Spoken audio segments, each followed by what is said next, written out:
Good afternoon students. आज जो हम लोग एक नया चैप्टर स्टार्ट करेंगे जिसका नाम है डाटाबेस कॉन्सेप्ट, जो कि आप लोगों का चैप्टर 11 है। Chapter 11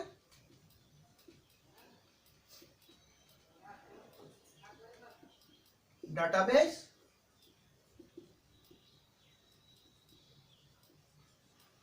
concept. और एक बात, चैप्टर 4 भी खत्म, चैप्टर 3 भी खत्म। 3 से ज़्यादा क्वेश्चंस आपका एनालाइज नहीं होता है। मैंने कल भी बता दिया था। चैप्टर 1 में मैंने फंक्शन का वीडियो आपको दिया था वो, और चैप्टर 3 का कल एक वीडियो मैंने बनाया था जो कि है फंक्शन ओवरलोडिंग, और उसको समझाना है एक्सप्लेन विथ एग्जाम्पल। मैंने दिखा दिया है आप लोगों को। और यहाँ से आपका स्टार्ट होगा डाटाबेस कॉन्सेप्ट, ठीक है। और एक बात, आप लोग जो भी आपको समझ में नहीं आता है आप लोग कॉपी में नोट करके रखो, अदरवाइज मुझे फ़ोन करके बताओ और नोट करके मुझे टॉपिक बताओ कि कौन सा समझ में नहीं आया। मैं फिर से आपका क्लास लूँगा। मैं बार बार बताता हूँ आप लोगों को, जो भी समझ में नहीं आता है आप लोग मुझसे कांटेक्ट कीजिए। लेकिन आप लोग कांटेक्ट नहीं करते हैं। लेकिन आपको कांटेक्ट करना ज़रूरी है, क्योंकि आपके फाइनल में बहुत, आप इस बार फाइनल ईयर में है, ये बात याद रखना। आपको अच्छी तरह से कॉन्सेप्ट क्लियर करना होगा। अगर आपको कंप्यूटर साइंस में अच्छा मार्क्स उठाना है तो आपको कॉन्सेप्ट क्लियर करना होगा। सिर्फ नोट्स प्रोवाइड कर दिया मैंने, आप लोग लिख लोगे, इस तरह आपको कोई भी कॉन्सेप्ट क्लियर नहीं कर पाओगे। नोट्स में जो भी दूंगा उससे अगर एक्स्ट्रा आ गया तो आपको क्या करोगे? आपको कॉन्सेप्ट से ही लिखना है। मैं तो नहीं बता पाऊंगा कि कौन सा क्वेश्चन आपको डायरेक्टली देंगे या इनडायरेक्टली देंगे। अगर इनडायरेक्टली आएंगे तो कॉन्सेप्ट से आपको क्लियर करके आपको लिखना होगा ना। तो इसके लिए आपको पहले समझना होगा। जो मैं अभी जो चैप्टर स्टार्ट कर रहा हूँ वो भी आपका प्रैक्टिकल बेस है, वो है डाटाबेस कॉन्सेप्ट एसक्यूएल। इससे भी आपका इससे भी आपका क्या होगा, एग्जाम में आएगा, ठीक है। तो प्रैक्टिकल आएगा, इसमें भी प्रैक्टिकल है। सी प्लस प्लस और डाटाबेस का जो एसक्यूएल होता है ओके, सी प्लस प्लस के साथ एसक्यूएल का भी एक पोर्शन रहता है आपका प्रैक्टिकल में।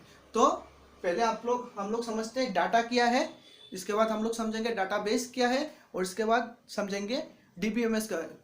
डीबीएमएस क्या है, मतलब डाटाबेस मैनेजमेंट सिस्टम क्या है, ठीक है। तो आज हम लोग देखते हैं चैप्टर 11 डाटाबेस कॉन्सेप्ट, ठीक है। अब हम लोग जानेंगे डाटा क्या है। डाटा मतलब क्या है, व्हाट इज़ डाटा। मैंने पहले ही आपको बताया था कि डाटा क्या है। Data is a collection of informations. तो डेफिनेशन देखते हैं, a collection of raw facts and figures. इसका डेफिनेशन ऐसे भी लिख सकते हो आप लोग, collection of information is called data, ठीक है।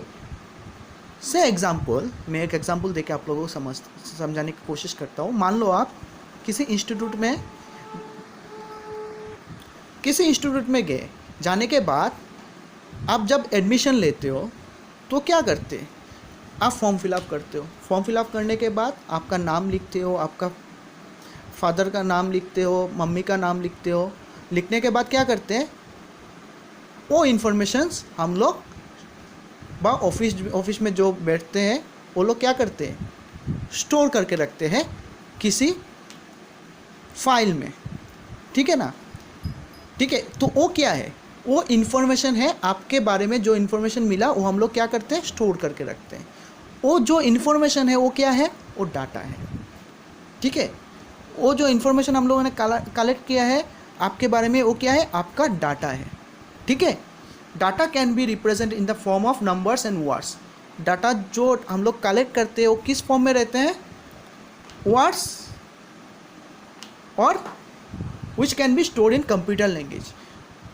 जैसे यहाँ पर लिखा है दैट इज पान सिंह अंशुल 007, मतलब ये किसी का डाटा है। से एग्जांपल आपका, मान लो आपका नाम, आपका रोल नंबर, आपका एड्रेस, ये किसी कॉलेज का डाटा है। मतलब आपका डाटा है, किसको दिया आपने, कॉलेज में एडमिशन के टाइम वो डाटा आपने दिया, इन्फॉर्मेशन दिया कि ये मेरा नाम है, ये मेरा एड्रेस है, ये मेरे पापा के नाम है, ये मम्मी के नाम है। ये आपका इन्फॉर्मेशन, वो हमारे लिए क्या है, डाटा है। तो अब हम लोग समझते हैं कि डाटाबेस क्या है। एक database is a collection of organised data, information and records. हम लोग डाटा जो कलेक्ट करते हैं उसको बोलते हैं कलेक्शन ऑफ इन्फॉर्मेशन। वही डाटा हम लोग कहाँ पर, फाइल में सेव करते हैं। इस तरह सेव करते हैं जैसे ऐसे ऑर्गेनाइज किया जाता है, इस डाटा को, इन्फॉर्मेशन को ऐसे ऑर्गेनाइज में रखा जाए जब भी हमें ज़रूरत पड़ा तो उस डाटा को हम लोग इजीली एक्सेस कर सकें। जहाँ पर जाके स्टोर रखते हैं उसको हम क्या बोलते हैं, डाटाबेस। समझ गए डाटाबेस का मतलब? डाटाबेस मतलब हम लोग जो इन्फॉर्मेशन आपसे मिलता है मुझे, वो डाटा हम लोग क्या करते हैं, सिर्फ आप नहीं है तो बहुत सारे स्टूडेंट आके एडमिशन लेते हैं, कॉलेज में तो बहुत सारे स्टूडेंट आके एडमिशन लेते हो, तो वो डाटा हम लोग क्या करते हैं, एक फ़ाइल में स्टोर करके रखते हैं।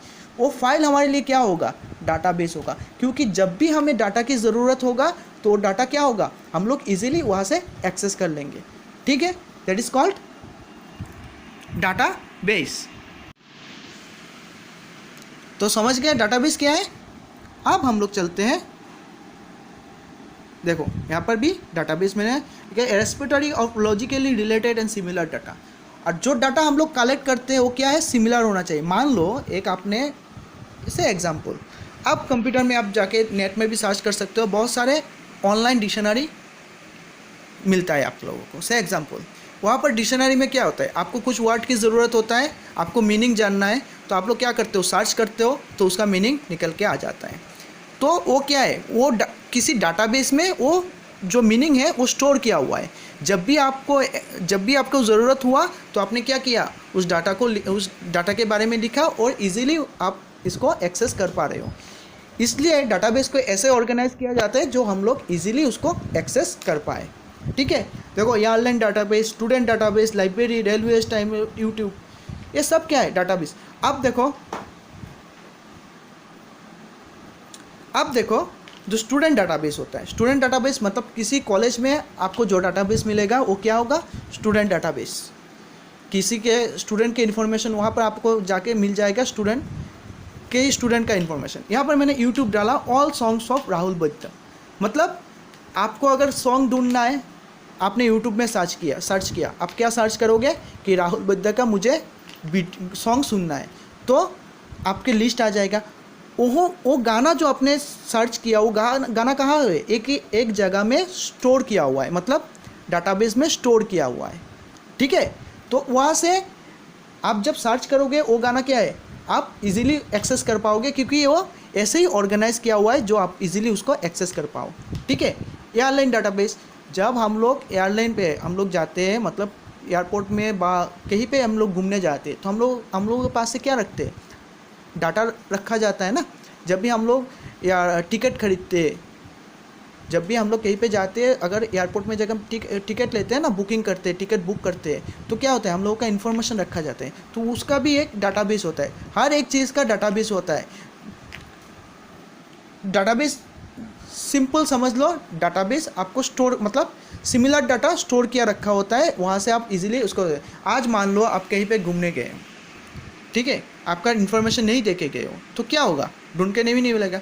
जब आप लोग इन्फॉर्मेशन दे के जाते हो तो डाटा कहीं पे सेव होता है।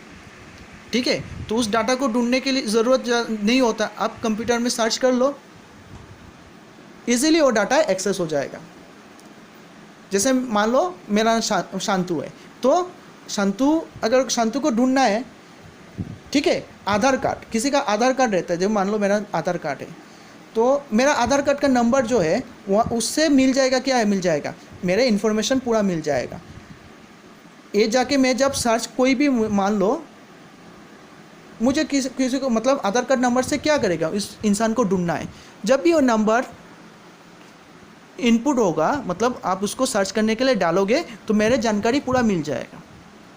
ठीक है, और सिर्फ वो नंबर क्या है, वो नंबर आपको दिया जाएगा, और उस नंबर के अंदर ही क्या होगा, पूरा मेरा डाटाबेस होगा। ठीक है, मतलब मेरे बारे में जो इन्फॉर्मेशन है उस डाटाबेस में सेव किया हुआ है। डाटाबेस मेरा सिर्फ नहीं है, बहुत लोगों का नाम वहाँ पर सेव किया हुआ है। और जो आधार कार्ड का नंबर होगा वो क्या होगा, यूनिक होगा, क्योंकि अगर सिमिलर होगा तो क्या हो जाएगा, सबका मिक्सअप हो जाएगा। इसलिए हर एक आधार कार्ड का नंबर क्या होता है, मतलब सिमिलर नहीं होता है, यूनिक होता है। तो जब भी हम उसको दे के सर्च करेंगे तो क्या होगा, कोई भी मुझे इजीली ढूंढ पाएगा, मेरा इन्फॉर्मेशन मिल जाएगा। ठीक है, अब पर्पस ऑफ डाटाबेस मैंने समझा दिया था आपको। पर्पस ऑफ डाटाबेस के, database is information that person needs in his personal, business, social, religious life, and purpose of information is not only in collecting and finding them but more importantly in using them. Simply मान लो से फिर से एक बार और example देकर समझाने की कोशिश करता हूँ। मान लो आपके कॉलेज में जाके किसी ने आपके नाम पूछा, ठीक है। आपका एक रोल नंबर होता है, ये क्या होता है, ये आपका आईडी होता है। रोल नंबर क्या होता है, एक आईडी होता है। वो भी हम लोग क्या करते हैं, डाटाबेस में स्टोर करके रखते हैं। आपने बोला कि ये मेरा आईडी है, मुझे मेरा इन्फॉर्मेशन पूरा चाहिए। मतलब मान लो आपके पापा गए आपके कॉलेज में, जाके आपका रोल नंबर दिया, क्योंकि आपके नाम के बहुत सारे स्टूडेंट हो सकते हैं, आपके नाम से बहुत सारे स्टूडेंट हो सकते हैं, लेकिन आपके पापा ने जाके क्या किया, आपका आईडी दिया। आईडी देने के बाद बोला ये मेरा बेटे का आईडी है। तो क्या होगा, ऑफिस के स्टाफ क्या करेंगे, ये सर्च करेंगे और आपके इन्फॉर्मेशन मिल जाएगा। तब आपके पापा को आपका पूरा इन्फॉर्मेशन दे दिया जाएगा। और स्टूडेंट का इन्फॉर्मेशन में क्या क्या रहता है, रोल नंबर रहता है, पर्टिकुलर पूरा 1 ईयर का मार्क्स भी रहता है।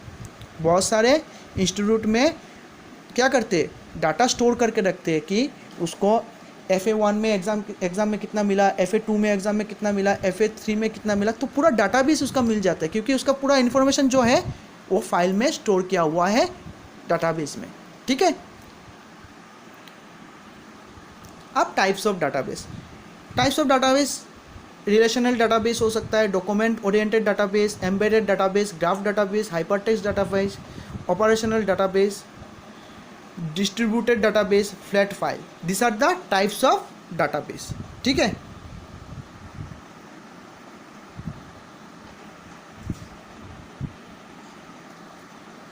अब applications, many today's most widely used computer system are database applications. For example, Facebook, which was built on top of MySQL. Applications are given as follows: telecom industry, education sector, online shopping, banking, airlines, manufacturing and selling, human resources. अब Facebook application, Facebook में हम लोग दिन रात क्या करते हैं, बहुत सारे स्टेटस देते हैं, बहुत सारे इमेज अपलोड होते हैं, इसके बाद चैट करते हैं। वो सब क्या है, कहीं पे जाके वो स्टोर किया जाता है, कहीं पे स्टोर होता है। उसको क्या बोलेंगे, डाटाबेस बोलेंगे, क्योंकि वो इन्फॉर्मेशन कहीं पे स्टोर होता है। आप जब भी अपलोड करोगे वो कहीं पे जाके स्टोर होगा, तो वो भी क्या होगा, एक डाटाबेस है। ये फेसबुक का डाटाबेस होगा। Database application, for example Facebook, बहुत ही, अगर सिंगल वर्ड में आप बोलो, फेसबुक का डाटाबेस जो होता है बहुत ही बड़ा डाटाबेस है। आप मान लो पूरा वर्ल्ड इसको एक्सेस करता है, तो उसका डाटाबेस कितना बड़ा हो सकता है, जस्ट इमेजिन कर लो कितना डाटाबेस कितना बड़ा होगा, ठीक है। अब डाटाबेस मैनेजमेंट सिस्टम, अब हम लोग जानेंगे कि डाटाबेस मैनेजमेंट सिस्टम क्या होता है। तो डाटाबेस मैनेजमेंट सिस्टम क्या है, डाटाबेस मैनेजमेंट सिस्टम एक सॉफ्टवेयर होता है, ठीक है, जिसके मतलब एक सॉफ्टवेयर है जिसके जरिए हम लोग क्या कर सकते हैं, हम लोग डाटाबेस बनाते हैं, ठीक है, समझ गए। डाटाबेस एक सॉफ्टवेयर होता है जिसके जरिए हम लोग क्या कर सकते हैं, डाटाबेस बना सकते हैं और उसको संभाल भी सकते हैं। मतलब अगर कुछ हम लोग बनाते हैं, डाटाबेस हम लोग बनाते हैं, तो उसको संभालना भी तो पड़ेगा ना। और इसमें क्या होता है, सिक्योरिटी का भी बहुत इशू होता है। डाटा सिक्योरिटी बहुत ही इंपॉर्टेंट है। आपने डाटाबेस बना लिया, मान लो जो फेसबुक का जो एग्जांपल दिया, मान लो आप किसी के साथ बात करते हो, इसके बाद आप कोई भी चीज़ आप क्या करते हो, फेसबुक में अपलोड करते हो, इसके सिक्योरिटी भी तो होना चाहिए ना, जो डाटा सिक्योरिटी है। अगर आपका इन्फॉर्मेशन वायरल हो गया तो वो भी तो नुकसान है ना, तो उसके ऊपर भी तो आपको ध्यान देना होगा। कोई भी जब सॉफ्टवेयर बनता है, जैसे फेसबुक, जब भी हम लोग चैट करते हैं, कुछ भी करते हैं, उसका सिक्योरिटी बहुत इंपॉर्टेंट है। तो अगर ये वायरल हो गया तो आपको पता चल गया, बहुत सारे बातें होते हैं जो बहुत सारे चीज़ें होती है, क्या होता है कि सीक्रेट होता है, ठीक है। तो उसकी सिक्योरिटी पे मान लो आज कोई दो इंसान आप एक दूसरे से बात कर रहे हैं, ठीक है, कोई सीक्रेट प्लानिंग कर रहा है, ठीक है, जिसका ये दोनों में रहना चाहिए। वो बात अगर वायरल हो गया तो क्या होगा, नुकसान होगा। तो उसके ऊपर भी तो क्या होगा, ध्यान देना चाहिए, क्योंकि डाटा जो होता है बहुत ही इंपॉर्टेंट है। अब आपका इन्फॉर्मेशन अगर कोई दूसरा देख लेगा तो ये सिक्योरिटी क्या होगा, सिक्योरिटी का इशू हो जाएगा। तो डाटाबेस मैनेजमेंट एक सॉफ्टवेयर होता है, उससे ज़रिए क्या वर्क करते हैं हम लोग, डाटाबेस बनाते हैं और उसको डाटाबेस को सिक्योर्ड है इसलिए उसको संभालते भी है, ठीक है।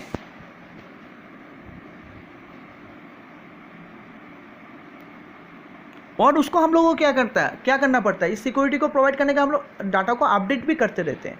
डाटा को हम लोग क्या कर सकते हैं, अपडेट भी करते रहते हैं। इस तरह बनाया जाता है कि मान लो आज आपका बायोडाटा किसी डाटाबेस में सेव है, तो फर्स्ट आपने ग्रेजुएशन कंप्लीट किया तो उसमें क्या स्टोर था, ग्रेजुएट। आपने इसके बाद पोस्ट ग्रेजुएट कंप्लीट किया तो आप इसको अपडेट करना पड़ेगा ना, नहीं तो ग्रेजुएट ही रह जाओगे। तो उसको अपडेट जब करेंगे तो उसको डाटाबेस को इस तरह बनाया जाएगा कि उसको अपडेट भी कर सके, ठीक है।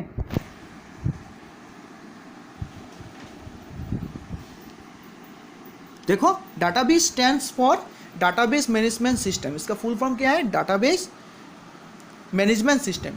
Database management system is a software system for creating, organising and managing a database. ऐसा सॉफ्टवेयर है जो क्रिएट करते हैं, ऑर्गेनाइज भी इस तरह किया जाता है और मैनेज भी करना पड़ता है, क्योंकि सिक्योरिटी का इशू आएगा इसमें। It provides an environment to the user to perform operation on the database for creation, insertion, deletion, updating, retrieval of data.